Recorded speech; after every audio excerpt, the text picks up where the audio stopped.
Okay, cook. Hi guys, excuse me. We have to unbox now. Sadia's bike because she's very, very excited. Someone is so very excited.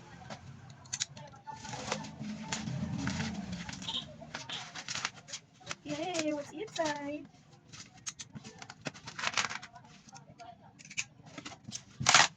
Oh my god.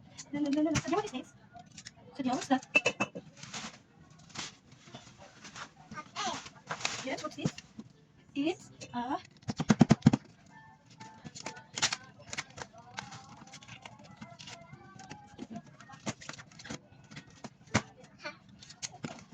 wow, another one and another thing. And it's what? It's a oops. You mean it's a bag. Excuse me, excuse me. Look. Yay. We have to check it.